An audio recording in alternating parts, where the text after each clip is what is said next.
Imagina quedar atrapado con 10 desconocidos en un hotel de carretera mientras que uno a uno comienzan a ser asesinados. De inmediato todos comienzan a sospechar quién es el culpable, y si bien entre ellos hay un criminal custodiado por un policía, la respuesta quizá no sea tan evidente, más cuando notan que todos ellos comparten la misma fecha de cumpleaños, lo que los hará llegar a la conclusión de que ninguno está ahí por casualidad y cualquiera podría ser el asesino, llegando a un final que te volará la cabeza. En las cintas del Dr. Malik, Malcolm Rivers recordaba que su madre había sido una vendedora de caricias, por lo cual sentía mucho odio hacia ella. Además, cuando tenía 9 años, la mujer lo había abandonado en un motel de carretera para irse con hombres. Ese trauma fue lo que lo llevó a convertirse en homicida, y aunque afirmaba no recordar los asesinatos, por alguna razón sí recordaba los 50 estados de Estados Unidos. Sin embargo, el Dr. Malik sabía lo que realmente ocurría. La mente de Malcolm estaba fragmentada. Por esa razón, convenció al juez y a la defensa que debían revisar nuevamente el caso. Aunque como imaginarán, de no convencer a la fiscalía y al juez, Malcolm Rivers sería ejecutado a la mañana siguiente. Fue así que el recluso comenzó a ser transportado al juzgado. Mientras tanto, en un motel de carretera, un hombre llegó con su esposa en brazos después de sufrir un accidente. Verán, la familia conducía por carretera. Sin embargo, al comenzar una tormenta, uno de los neumáticos reventó. George, el esposo, rápidamente tranquilizó a su esposa Alice y al pequeño Timothy. No había nada de qué preocuparse, o al menos eso aseguró, pues al revisar el neumático notó que la causa era un tacón de mujer, sin duda algo bastante inesperado, aunque como imaginarán tenía su explicación. Horas atrás, después de vender caricias a un cliente, Paris comenzó su camino por carretera en convertible. Fue entonces que quiso encender un cigarrillo, recordando que había echado el encendedor del hombre en su maleta. No obstante, al abrirla, un montón de cosas volaron por los aires, entre ellas evidentemente el tacón. Regresando con la familia, al ver que su esposo tardaba mucho con el neumático, Alice preguntó si lo ayudaba, a lo que el sujeto por supuesto dijo que no. Como sé, en ese instante el pequeño Timothy golpeó la ventana del auto para tocar la mano de su madre a través del cristal. Lo que no imaginaba es que al alejarse la mujer sería atropellada por un chofer distraído. El responsable,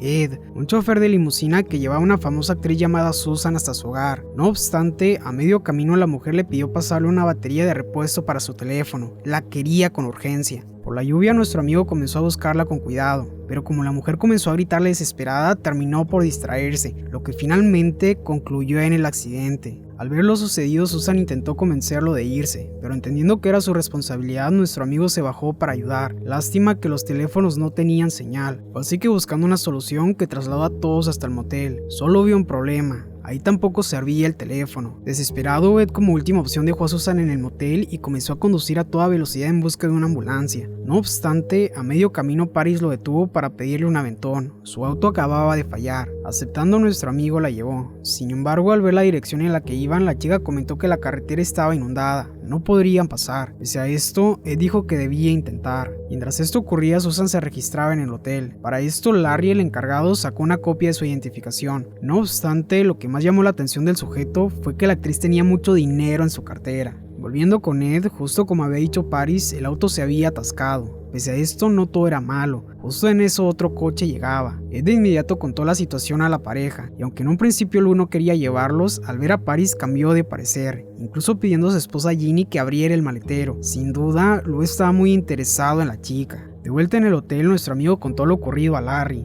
Aún así, lo que más llamó la atención del sujeto e incluso le molestó fue la presencia de Paris, por lo que cuando ella intentó registrarse no dudó en ignorarla. En sus palabras, veía que era vendedora de caricias y en su negocio no se alquilaban cuartos por hora. Pese a esto, al final todos se acomodaron en diferentes habitaciones esperando que la tormenta pasara. Ed por su parte revisó a Alice. Sus heridas eran bastante graves y si no hacía algo, lo peor ocurriría. Buscando una solución, se dio cuenta que al motel llegaba un coche de policía. No obstante, sin saber lo que ocurría, en ese instante Ginny tuvo un mal presentimiento. Sentía mucho frío. Como sea, el oficial Rhodes se presentó ante Larry. Necesitaba una habitación. Aún así, existía un pequeño detalle. Estaba transportando un peligroso criminal. Sabía que podía negarles el servicio. Sin embargo, era por una emergencia. Los caminos estaban inundados. Cambiando de tema, Ed no esperó un solo segundo para pedirle que solicitara una ambulancia por radio. Sin embargo, aunque intentaron, no había ninguna clase de comunicación. Sin otra opción, todos decidieron volver a donde se encontraba Alice. Ed se encargaría de realizarle algunos puntos en la herida. Rhodes comentó que lo alcanzaría, primero bajaría algo del auto, o al menos eso aseguró, pues una vez dentro, el preso le hizo un comentario. Al parecer, el policía ocultaba algo que no quería revelar. Volviendo con nuestro amigo, tras realizar los puntos de sutura y notar que Timothy no decía palabra alguna, no dudó en preguntar a George si el niño estaba bien. Quizá estaba muy preocupado por su madre. Él no habla desde hace bastante, respondió George. Verás, yo soy su padrastro. Su padre hace tiempo los dejó. Tenía problemas de temperamento. En ese momento el pequeño Timothy notó algo por la ventana. El criminal que transportaba a Rhodes no dejaba de observarlo. Como sea, Larry sabía que los muebles no aguantarían. Por eso sugirió encadenarlo al inodoro, comentario que no agradó al criminal. Así, tras dejarlo, los sujetos volvieron con los demás.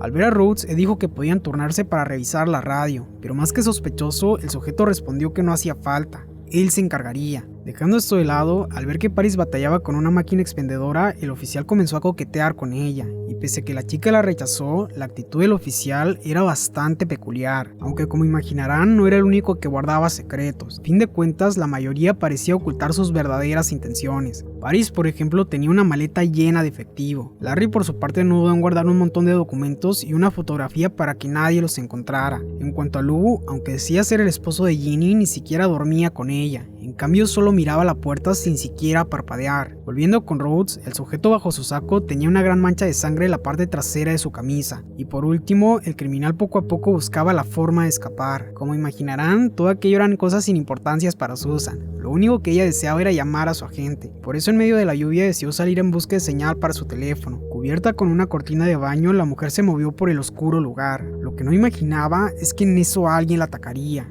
Minutos después, Ed por su parte dormía. Sin embargo, al escuchar el ruido de unas máquinas, no dudó en salir a investigar. Las pistas poco a poco lo llevaron a la lavandería. Aquí las lavadoras estaban activas. Una a una las abrió, y cuando menos lo pensó, la encontró. La cabeza de su jefa. En ese instante, tanto Rhodes como Larry hicieron acto de presencia. Rhodes, sin ninguna clase de protección, intentó mover la evidencia, por lo que de inmediato él le pidió que utilizara algo. Lo decía porque en el pasado él mismo había sido policía, aunque lo que realmente llamó la atención de todos fue que junto a la cabeza se encontraba la llave de la habitación número 10, misma donde Rhodes y el preso se quedaban. Al notar esto, los sujetos corrieron a la habitación, notando así lo que ya sospechaban: el criminal había escapado. Mientras tanto, en la sala del juzgado, el Dr. Malik se encontraba listo para declarar a favor de Malcolm, y aunque la defensa quería esperar a que el preso llegara a la sala, el juez no se encontraba feliz de tener que revisar el caso una vez más, motivo por el que decidió comenzar de inmediato. De vuelta al motel, Ed fue el encargado de comunicar la noticia. Caroline Susan había sido acabada. Lo más raro es que solo habían encontrado la cabeza. Al parecer, su cuerpo se había desvanecido. Nadie podía creer que algo tan terrible sucediera. No obstante, el terror solo aumentó cuando descubrieron que el recluso se había liberado. Ginny, presa de un ataque de pánico, intentó escapar de inmediato, o al menos eso pensó, pues al toparse de frente con Rhodes y su arma, solo optó por llorar. En ese instante el oficial comentó que no encontraba al criminal, así que tomando el arma que siempre llevaba por seguridad de Susan, que decidió unirse a la búsqueda. En cuanto a los demás, les pedí esperar. Los sujetos buscaron por todo el lugar, pero como imaginarán, el recluso no era fácil de encontrar. Larry, por otro lado, aprovechando la confusión, se escabulló hasta la habitación de la actriz para robar su cartera. El dinero por fin era suyo. Mientras tanto, los demás se conocían, o al menos esas eran las intenciones de Lou con Paris. Viendo que Ginny estaba muy asustada, Paris intentó distraerla preguntando cuánto llevaba casada, pero respondiendo por la chica, Lou confesó que como 9 horas, eso tras un breve paso por Las Vegas. Ginny se encontraba tan nerviosa que al oír la respuesta de su esposo salió de la habitación. Necesitaba un lugar seguro. Esto desencadenó una discusión entre la pareja. En palabras de Lou, no debía comportarse así, no ahora que estaba embarazada. No obstante, sin poder aguantar un segundo más con la mentira, ella confesó que no estaba embarazada. Solo se lo había dicho porque pensaba que le estaba engañando. Tras esto, la chica se encerró en el baño, y mientras él golpeaba la puerta por frustración, ella solo lloraba desconsolada. Eso, al menos hasta escuchar a su novio hacer a alguien la siguiente pregunta: ¿qué rayos haces? Y sin más, comenzaron un forcejeo, hasta que solo hubo silencio. Intrigada, Ginny abrió la puerta. Lo que no se esperaba es que en ese momento vería una sombra a punto de atacarla. Por suerte, cerró la puerta justo a tiempo y escapó por la ventana. Tras varios segundos, Ed, Rose y Larry llegaron al lugar. Solo había un problema: alguien había acabado con Lou. Mientras esto sucedía, el preso que llevaba Rhodes solo corría y corría. Necesitaba alejarse del lugar. Por suerte para él, a lo lejos notó una construcción. Fue así que tras varios minutos de correr bajo la lluvia, que finalmente logró entrar a lo que parecía un restaurante. O al menos eso pensó, pues al mirar por la ventana notó que se encontraba en el mismo motel del que acababa de escapar, hecho que lo hizo sentir un profundo terror. Sin duda algo pasaba. No obstante, sin que se lo esperara, tanto Ed como Rose lo derribaron y ataron a una columna. Al parecer ya no habría peligro. Tras esto, Ed asignó tareas para todos los presentes. Rose debía insistir con el radio. Paris reuniría a todos en la habitación de Alice. En cuanto a Larry, él debía cuidar al criminal. Por su parte, nuestro amigo tomó cámaras desechables y comenzó a tomar fotografías. Esas servirían de evidencia. Regresando al restaurante, tras varios segundos el preso despertó, solo para ver cómo Larry, más que nervioso, buscaba una forma de cerrar el congelador. Al notar aquello, el sujeto preguntó qué había dentro. Se lo podía decir. Larry, quien sostenía su bat, solo le dijo que se callara, pero el sujeto solo insistía. Era muy bueno guardando secretos, incluso él tenía uno. Volviendo con Paris, al notar que Alice había despertado y ahora estaba con su familia, comentó a Ginny que volvería rápido, debía buscar algo. Así que se dirigió a su habitación para tomar un poco de dinero. Lo que no imaginaba es que al salir se toparía con alguien. Ella rápidamente le preguntó qué hacía, pero como ella solo dijo que tomaba algo, él le creyó. Además, aquí la química pareció fluir, por lo que ella comentó que se veía que era un hombre complicado. De hecho, quería saber en qué mes había nacido. Él confesó que en mayo, algo que agradó a la chica. Era el mismo caso de ella. Tras esto, él la dejó unirse a su investigación, momento donde Paris preguntó por qué había dejado de ser policía. Sincerándose, nuestro amigo confesó que poco a poco el trabajo lo había enfermado. No obstante, la gota que derramó el vaso fue cuando una joven mexicana quería saltar al vacío. Él intentó convencerla de no hacerlo. Había sido entrenado para hablar de muchísimas cosas, por ejemplo de sueños que tenía o la gente que le extrañaría. Sin embargo, al estar frente a ella no pudo decir una sola palabra optimista, por lo que al final la chica solo se marchó. Por eso ya no era policía. Cambiando de tema, mientras tomaba las fotos, Ed se dio cuenta de que junto al cuerpo de Luz se encontraba la llave del cuarto número 9. Aterrado por el patrón que comenzaba a descubrirse, salió junto a Paris y entre los pasillos se percató que Larry no estaba con el preso. Rose rápidamente se unió a nuestros amigos descubriendo un enorme detalle. Alguien había acabado con el preso clavando el bate de Larry en su garganta. Sin duda, el causante era un completo demente. Como imaginarán, todos acusaron a Larry de ser el culpable, especialmente cuando encontraron la llave número 8. Aquello claramente era un patrón descendente. Ya tenía la 10, 9 y 8. Ahora seguía el 7. Larry, más que nervioso, explicó que él tenía sus llaves. Sin embargo, al mostrarlas dejó caer la cartera de Susan, una prueba de que estaba aprovechándose de la situación. Larry se sentía acorralado, por lo que como última opción tomó a Paris y la amenazó con su navaja. Él no había lastimado a nadie. Aún así odiaba a las cariñosas, por lo que si daban un paso más, la acabaría. La chica no dudó en forcejear. Lo que no imaginaban es que por hacerlo terminarían sacando un cuerpo del congelador. Ante la sorpresa de todos, Larry tomó su coche para escapar. Como imaginarán, iba a toda velocidad. Sin embargo, asustados por los ruidos, tanto George como Timothy salieron. Al mirar lo peligroso de la situación, George corrió para alejar al pequeño. Solo había un problema. Por alejar al chico, él terminó siendo atropellado. Mientras esto sucedía, el abogado defensor mostraba el diario de Malcolm. En sus palabras, era importante destacar cómo Malcolm no solo cambiaba su manera de escritura, también el tono y hasta el punto de vista. Con eso, era obvio que lo que veían eran los pensamientos privados de personas diferentes. Así es, explicó el Dr. Malik. Malcolm sufre un síndrome de disociación de identidad, mejor conocido como identidades múltiples. En ese instante, el famoso criminal Malcolm Rivers finalmente hizo acto de presencia. Un hombre con la mirada perdida. Afuera del tribunal la tormenta golpeaba con fuerza, mismo caso del motel, donde Larry había sido amarrado a una silla. Para Rhodes era absolutamente seguro que él había cometido todos los crímenes. Sin embargo, la historia que contó Larry pareció convencer a Ed. Según narró, después de perder todo su dinero en Las Vegas, vagó por los caminos hasta quedarse sin gasolina. Tras esto llegó al motel y encontró a su dueño sin vida, aparentemente víctima de un ataque al corazón. Debido al calor, decidió introducirlo al congelador a la espera de que llegara su familia, pero nadie lo hizo. Así que los clientes comenzaron a llegar, y como él necesitaba dinero, solo comenzó a cobrar. Esa era su historia, por eso mismo había robado la cartera. Ahora les pregunto, con lo que sabemos hasta aquí, ¿quién creen que sea el culpable? Déjenlo en los comentarios y más adelante veremos si adivinaron. El testimonio, aunque increíble, parecía verdad. Lástima que Rose no creyó ninguna de sus palabras. Mientras tanto, Timothy lloraba abrazado de Ginny. Fue entonces que la chica comentó que quizá estaban en un cementerio. Al llegar había leído un folleto sobre que 100 años atrás el gobierno había llevado indígenas a esa región. No obstante, todos terminaron falleciendo por falta de agua. Pensando que eso eran tonterías, Rose gritando comentó que la única solución era que todos se quedaran en esa habitación, y si alguien intentaba algo, no dudaría en disparar. Así todos comenzaron a esperar. No obstante, tras varios minutos, Timothy se fue al otro cuarto con su madre. Ahora que George no estaba, ella era lo único que le quedaba. Mientras tanto, Ginny lanzó una teoría. Tiempo atrás había visto una película donde 10 extraños quedaban atrapados en una isla y poco a poco eran asesinados. No obstante, pronto notaban que no eran extraños, sino que todos tenían una conexión. Quizá ese era su caso.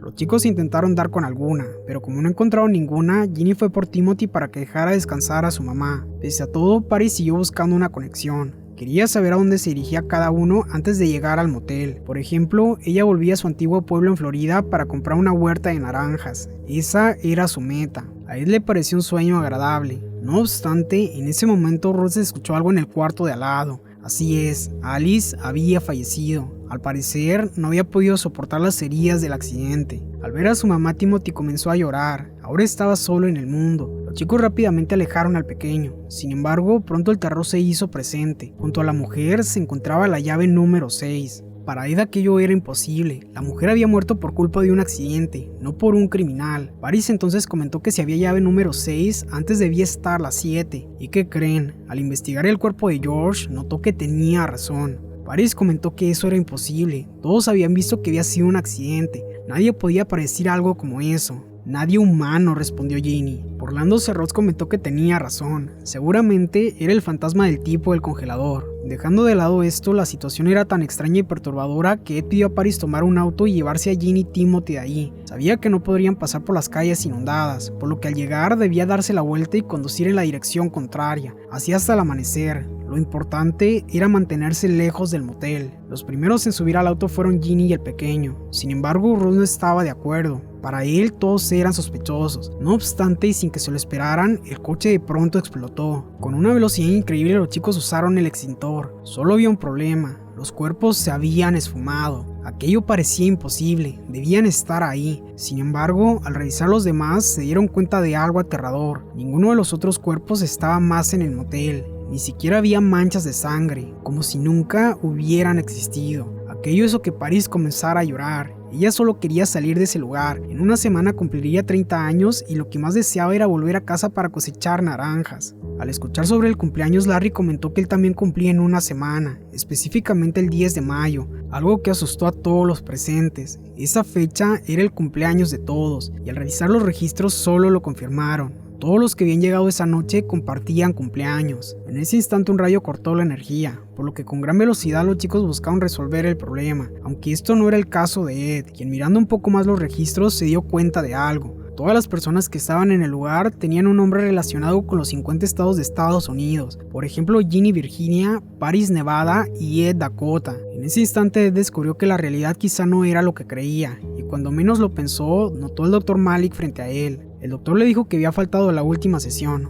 por eso quería que le contara lo último que recordaba. Como imaginarán, nuestro amigo les contó todo: el hotel, la tormenta, el asesino. Al escucharlo, el Dr. Malik le mostró una fotografía de Malcolm Rivers, un hombre que había sido arrestado 4 años atrás por acabar con varias personas en un motel. Él no sabía por qué le contaba la historia, qué tenía que ver él con un criminal, a lo que el Dr. Octopus explicó que cuando un niño se enfrentaba a traumas muy grandes solía haber una fragmentación de su mente, lo cual lo llevaba a crear diferentes personalidades para combatir esa realidad oscura en la que vivía. Malcolm era uno de esos casos. Él había desarrollado el síndrome de personalidad múltiple, y Ed era una de esas personalidades. Evidentemente nuestro amigo no lo podía creer, y al ver su rostro en el espejo, es decir, el rostro de Malcolm solo se alteró. No obstante, buscando tranquilizarlo, el Dr. Malik explicó que todos en el hotel eran personalidades creadas por Malcolm cuando era niño. Solo debía pensarlo. Todos tenían nombres de estados y compartían la misma fecha de cumpleaños. Sabía que era difícil de aceptar, pero ese era el rostro que siempre veían cuando charlaban con Paris, Larry o cualquiera de los demás. A fin de cuentas, todos ellos solo vivían dentro de la mente de Malcolm. De hecho, todo lo del motel era un tratamiento psiquiátrico para que las personalidades se enfrentaran por primera vez entre sí. Sabía que sería algo violento, pero solo así se reduciría el número de entidades. El problema es que una de ellas era un temible criminal. Esa era la personalidad que 4 años atrás había tomado el control del cuerpo y acabado con las personas. Por tanto, le pedí ayudar a eliminarlo. De lo contrario, de no convencer a las autoridades de que la personalidad asesina se había marchado, Malcolm y todas las personalidades inocentes serían ejecutadas. Nuestro amigo entonces finalmente aceptó la verdad, por lo que una vez de regreso en el motel se dispuso a actuar. Solo había un problema. En su ausencia, Paris se había dado cuenta que Ross no era la persona que decía ser. En el coche de policía el radio estaba dañado, estaban los expedientes que confirmaban que Ross no era más que otro peligroso criminal y en el maletero estaba el cuerpo de un policía. Así es, mientras el policía los transportaba, Ross sacó una navaja que llevaba oculta y atacó al sujeto por la espalda. Tras esto se puso su ropa y el resto es historia. La chica rápidamente intentó advertir a Larry, pero cuando menos lo pensó, Rhodes la atrapó. Creyó que estaba perdida. Afortunadamente, Larry noqueó al sujeto con un extintor, o al menos eso pensó, pues de un segundo a otro, el sujeto lo acabó. Paris corrió a toda velocidad hasta toparse con Ed. Debían huir. No obstante, tomándola cariñosamente del rostro, le dijo al oído que se quedara ahí. La chica no entendía por qué estaba tan tranquilo. Sin embargo, con la información que nuestro amigo tenía, sabía que nada podía lastimarlo. Así que se enfrentó directamente con Rhodes, y tras intercambiar múltiples disparos, ambos se vieron abatidos. Al ver lo que pasaba, Paris de inmediato ayudó a nuestro amigo, pero como él ni siquiera luchaba por su vida, le preguntó dónde había estado, qué era lo que había visto, a lo que él con una paz increíble respondió lo siguiente: te vi a ti cosechando naranjas. Mismas palabras que Malcolm pronunciaba entre lágrimas. Así la última personalidad que estaba en el motel partió del lugar al amanecer. Al presenciar todo lo ocurrido, la defensa argumentó que el cuerpo era el culpable, la mente dentro del cuerpo no. A fin de cuentas, la maldad había sido erradicada. Al oír aquello, el juez decidió suspender la ejecución de Malcolm. En cambio, iría a un hospital psiquiátrico al cuidado de Malik. De esa manera partieron en un coche de seguridad. Mientras tanto, en la mente de Malcolm, Paris había superado el horror que había vivido en el motel y ahora vivía feliz en su pueblo natal cosechando naranjas. Su sueño por fin se cumplía. Lo que no imaginaba es que en ese instante encontraría algo familiar: la llave de la habitación número 1, y a su lado, Timothy con arma en mano dispuesto a atacar. Así es, él siempre había sido el culpable. Verán, al ver que un auto se acercaba, llamó la atención de su madre esperando que la atropellaran. Él acabó con la actriz, con Lou, con el preso. Corrió para que atropellaran a George, acabó con su madre mientras dormía e incluso hizo explotar el auto mientras los demás estaban distraídos. Todo mientras nadie sospechaba. En ese momento el Dr. Malik notó que Paris comenzaba a suplicar, así que saltándose todos los protocolos de seguridad que intentó ayudar a su paciente. Lo que no imaginaba es que Malcolm ya no era el mismo de antes, ahora solo era controlado por Timothy, la peor y más aterradora de todas las personalidades, quien tras decir a Paris que las cariñosas no merecían segundas oportunidades, acabó con ella, con el doctor y con el conductor. Ahora Timothy, o mejor dicho, el verdadero Malcolm, por fin era libre. Si quieres ver otra historia con un final impactante, te dejo las 4 en pantalla. Muchas gracias a todos por ver. Eso es todo. Bower fuera. Nos vemos en la próxima.